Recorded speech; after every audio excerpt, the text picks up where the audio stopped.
जय श्री महाकाल। इस धरती पे बहुत सारे रहस्य छिपे हुए हैं। बहुत सारे रहस्य खोजे जा चुके हैं। बहुत सारे रहस्य अभी खोजना बाकी रह गया है। इस धरा पे बहुत सी ऐसी आत्माएं, बहुत सी ऐसी शक्तियां हम इंसानों के बीच विचरण करती हैं, जिन्हें समय समय पे देखा भी गया है।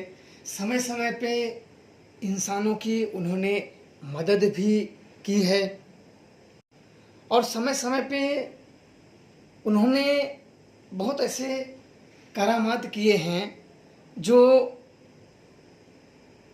हम इंसानों के लिए लाभदायक भी होता है। कभी कभी ये आत्माएं ऐसे इंसानों के मार्ग में, रास्ते में रोड़ा डाल देती हैं, जिससे जीवन भी कभी कभी दूभर लगने लगता है। बहुत सारी समस्याएं भी उत्पन्न कर देती हैं। ऐसे ही मेरे साथ एक बार घटना हुई थी, जो मैं आप लोगों के समक्ष अपने अनुभव बता रहा हूँ। उस समय शमशान जाने के लिए मुझे क्रिया करने जाना था और निकलना था मुझे पहले शमशान में, पर मुझे किसी कारण से मरीजों को, भूत बैताल से दुखी लोगों को ठीक करते करते मुझे वहाँ काफ़ी रात हो गया। रात होने के बाद फिर मुझे वहाँ से निकलना पड़ा और रास्ते में कोई गाड़ी मोटर सब बंद हो गई थी, मिल नहीं रही थी। और तो एक बस स्टैंड से मुझे उतर के वहाँ पैदल ही जाना पड़ा। तो पैदल चलते चलते चलते चलते तो बाज़ार से साइड साइड से रास्ता आ जाता है। तो वहाँ से एक नहर गुजरती है जो कि बीच बाज़ारों में से निकल जाती है। तो उधर से उस समय लगभग मेरे को रात के 1:30 बज गए थे। अभी तक 1:30 बजे रात तक मैं शमशान में नहीं पहुंचा था, पर नज़दीक मैं पहुंच चुका था। तब तक रोड क्रॉस करने के बाद एक पुलिया पड़ा, पुल जिसमें वो नहर गुजरती थी। बिल्कुल गंदा पानी, जैसे सीटियों के सब फेंकते हैं तो बिल्कुल एकदम गंदा पानी था, वैसा वो दिख रहा था। तो मैं उसी पुल पे सोचा कि थोड़ा सा आराम कर लूँ, तब चलता हूँ। अब उसी पे मैं बैठ गया। अब उसी पे बैठने के बाद तब मैंने घड़ी देखा कि कितना भी समय है कि नहीं, जल्दी पहुँच जाऊँगा, जल्दी जल्दी खाली हो जाए, करना तो मुझे है ही। अब वहाँ बैठा तो समय देखा घड़ी में, तो उस समय 1:34 हो रहे थे। 1:34। तो विचार में तो ऐसे आने लगी कि तो बहुत रात हो गया है, चलो अच्छा थोड़ा दूर, बस वहाँ से लगभग 200 मीटर और शमशान था। उसके बगल में एक तालाब था बड़ा सा, और उसके उस साइड में शमशान ही था।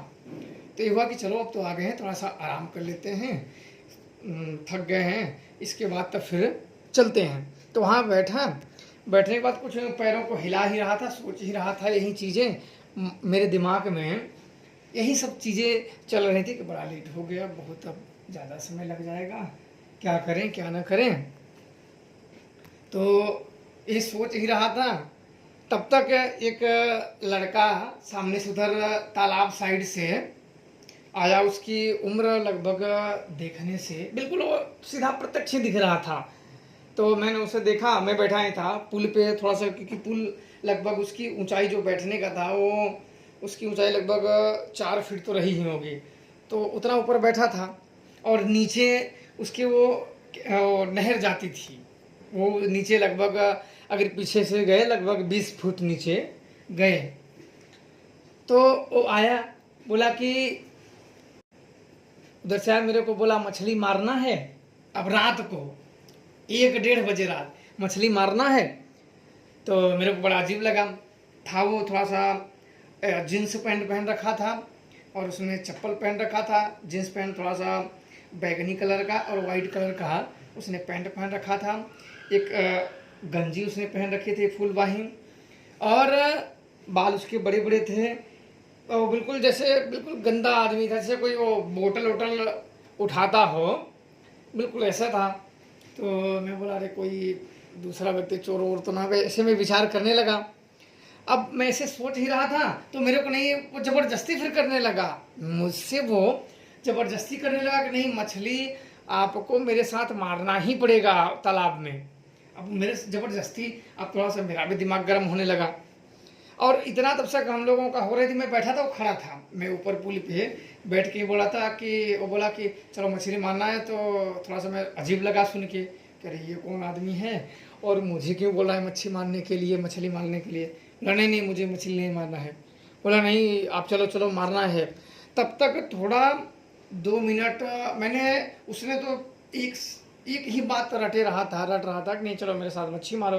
बोला नहीं, मैंने 2 3 बात ही मुंह से बोला था, वो कई बार बोला, मैंने बोला नहीं।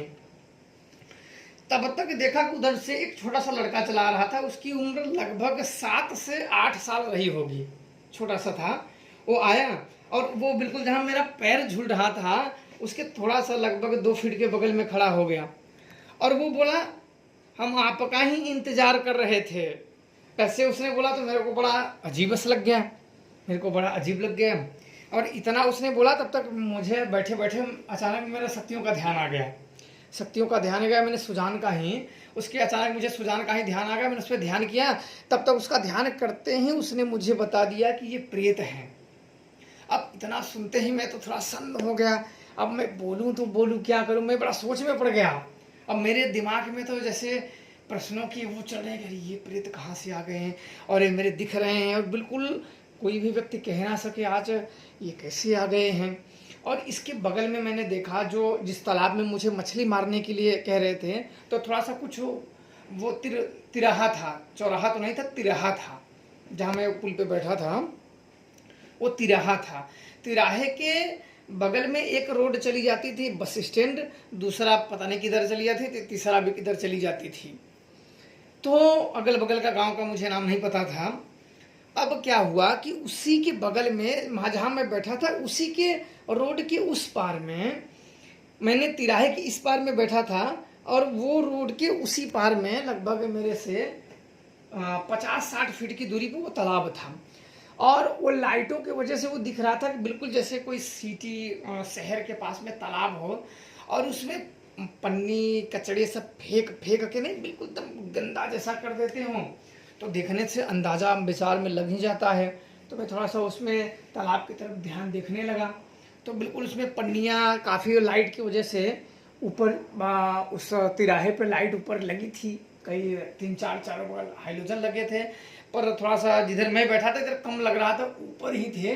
और उसमें दुर्भाग्यवश एक ही चल रहा था जो उस साइड तालाब था, वो भी बड़ा धीरे धीरे चल रहा था, बहुत ज़्यादा उजाला नहीं रहा था।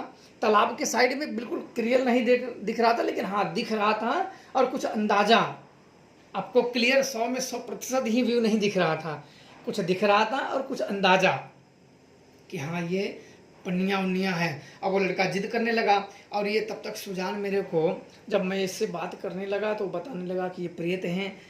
मैंने बोला ये मरा कैसे? बोले ये पन्नी कचड़ा बीनने वाले हैं, कचड़ा बीनने वाले हैं।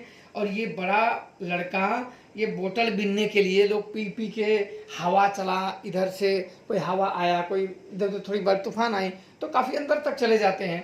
तो उसने लालच में थोड़ा सा और अंदर और अंदर और अंदर, और अचानक में उसका पैर नीचे डूबा और वो डूब गया। तो मैंने पूछा कि लड़का कैसे मर गया? बोले ये जब बोतल लेने जा रहा था अंदर तो वो बोतल फेंक रहा था और ये लड़का इधर से इकट्ठा कर रहा था। तो कई बोतल वो फेंका था तो थोड़ा आगे था, जब ये अंदर डूबा तो वो बोतल के लालच में कि थोड़ा सा मैं और आगे जाके लूं, और ये लड़का भी छोटा वाला डूब के मर गया और ये दोनों प्रेत आत्मा बन गए। और इस समय पे मैं अकेला इसमें फंस गया। विवाह करी, बाप रे, तो प्रेत हैं। अब ये धीरे धीरे ना जबरदस्ती मेरे को करने लगे, नहीं नहीं आपको चलना पड़ेगा। लड़का बोला मैं तो आपका इंतजार कर रहा था, आप चलो चलो चलो, मारना पड़ेगा हम लोगों के साथ। बड़ा लड़का तो थोड़ा सा जैसे झगड़े करने के मुंड में हो, छोटा लड़का तो ऐसे, छोटा जो लड़का था वो बोला था हम आपका इंतजार कर रहे थे कि आप मारोगे, चलो मेरे साथ, हम आपका ही इंतजार कर रहे थे। और बड़ा तो जैसे झगड़े करने के मुंड में आ गया हो, धीरे धीरे जबरदस्ती की नहीं, चलना ही पड़ेगा मेरे साथ, मछली मारना ही पड़ेगा। अब काफ़ी थोड़ा सा मैं भेसबाजी कर नहीं रहा था, और मैं थोड़ा सा शक्तियों का अगर आवाहन कर दूं तो उनकी गंध से ये गायब भाग भी सकते हैं। अब मैंने लगभग 20 मिनट ऐसे मैंने सारी चीज़ें जानी। जानने के बाद तब मैंने सुजान का ही आवाहन किया और कैद करने के लिए कहा। इसने कैद कर लिया। कैद कर लिया तो बिल्कुल सब सन्नाटा पसर गया, तब अंधेरा अंधेरा हो गया, सब शांत। तब मैं वहाँ से सोचा कि चलो, नहीं तो कोई पता लगा पुलिस वाले भी इधर आ जाएं तो बोलेंगे इधर कहाँ रात को, इतनी रात को अकेले कहाँ बैठ रहे हो, कुछ और ही सोचने लगे। तो मैं वहाँ से चला गया। फिर मैं शमशान में नहीं गया, क्योंकि ये सब क्रिया में 20-25-30 मिनट गुजर गया तो 2 बज गया। तो ये सब जो सारी घटनाएं थी मेरे दिमाग में घूमने लगी। घूमते घूमते अच्छा, मैं फिर अपने स्थान पे चला है। अपने स्थान पे अब ऐसे अपने निजी कार्यों में व्यस्त हो गया। 2-3 दिन बीत गया। फिर चौथे दिन मुझे उन सब की याद आई कि उन सब का कुछ करते हैं, क्या है क्या नहीं है, बेचारे को कुछ उनका करते हैं। अब चौथे दिन अपने पूजा स्थान पे गया, बैठा, शक्तियों को भोग दिया और सुजान को हाजिर किया उन प्रेतों को देने के लिए। वो हाजिर हुआ, उसने प्रेत दिया। 2 प्रेत पकड़े थे, उसने छोड़े और वो आए। मैंने सारी वार्तालाप की कि कहाँ के है, कैसे मरे हो। उन्होंने सबसे पहले तो देखो, प्रेतों में ये रहता है कि वो मर गए हैं तो उन्हें पता ही नहीं चलता है कि हम मरे हैं। जब मैंने कहा कि आप मर गए हो तो बिल्कुल वो गुस्सा हो गए कि नहीं, ऐसा नहीं हो सकता है। और इन लोगों ने मरे थे सन 2008 की घटना है। सन 2008 में ये दोनों डूब के मरे थे। जब मैंने इनसे सन पूछा तो सन 2008 बताए। और उस समय सन 2000 जब मेरे साथ इनका संपर्क हुआ था तो उस समय सन 2015 चल रहा था, यानी 5-2-7 साल पहले इन सब का इस प्रकार से अंतकाल हुआ था। तब मैंने सारी क्रियाएं की, सब जाना। जानने के बाद फिर अपने शक्तियों को वापस भेज दिया, फिर कैद कर लिया। कैद करने के बाद अब मुझे क्या करना था, इनको मुक्त करना था, क्योंकि मेरा मन बड़ा भर गया कि ये छोटे छोटे अकाल मृत्यु मरे हैं, मैं इनके लिए अवश्य, इंसानियत के नाते मैं अवश्य कुछ करना चाहता था। तब मैंने उनके लिए मुक्ति करने का विचार किया कि इनको मुक्त कर देता हूँ, इतना तो मैं कर ही सकता हूँ। फिर समय बीतने लगा, मैंने कैद कर लिया सुजान से। फिर अमावस्या का दिन आया। फिर रात्रि में मैं शमशान गया। शमशान जाने के बाद मैंने उन सब घेरा खींचे, यंत्र बनाए। यंत्र बनाने के बाद मुक्ति मंत्र का जाप किया। जाप करने के बाद इन सब को यंत्र में प्रविष्ट होने के लिए कहा, और जो ही यंत्र में प्रविष्ट हुए ये इस प्रेत योनि से मुक्त हो गए। और मुक्त करने के बाद मेरे को बहुत आनंद आया, मन में प्रसन्नता हुई कि हम इंसान जीवन में किसी के काम आ जाएं। इसलिए मैं कहता हूँ कि इस धरा पे बहुत सारे रहस्य छिपे हुए हैं, कुछ खोजे जा चुके हैं, कुछ बाकी है, और कई ऐसे हैं जो जन्म मृत्यु के चक्कर में फंस जाते हैं और आज भी वो इन तड़प भरी इन